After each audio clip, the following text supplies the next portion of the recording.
న్యాయంగా చూసినా అధర్మంగా ఆలోచించినా రాజీవ్ భర్త కావాల్సింది శ్రావ్యకే కదా.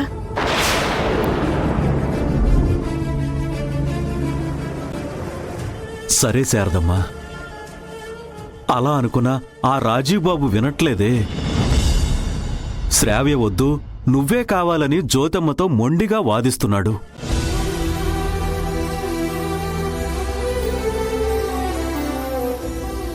చూడు జ్యోతి, పోలీస్ కేసు పెడతాను అని బెదిరించైనా సరే శ్రావ్యతో పెళ్లి జరిగేలా చెయ్యి.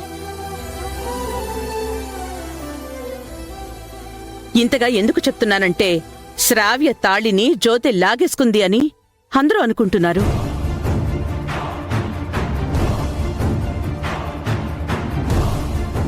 ఆ మచ్చ చెరిగిపోవాలి అంటే తప్పకుండా వాళ్ళిద్దరికీ పెళ్లి చేయాల్సిందే.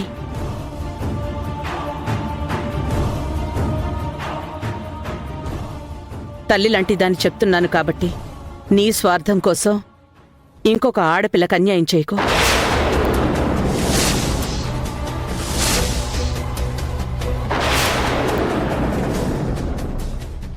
మరి అందరి ముందు నా బిడ్డ మెళ్ళలో కూడా తాళి పడింది కదా శారదమ్మా.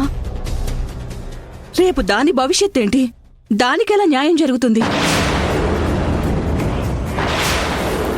అదేదో పెళ్లి కాని శ్రావ్యకి వేరే మంచి సంబంధం చూసి పెళ్లి చేస్తే ఇద్దరికీ న్యాయం జరిగినట్టుంటుంది కదా.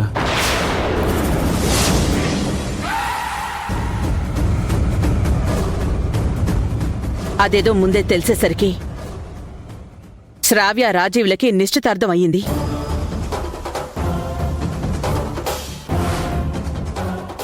ఇంకొక క్షణంలో శ్రావ్య మెళ్ళో తాళి పడుతుంది అనగా జ్యోతి మెళ్ళో తాళిగట్టాడు. కాబట్టి రాజీవ్ బాబు శ్రావ్యకి చెందడమే న్యాయం.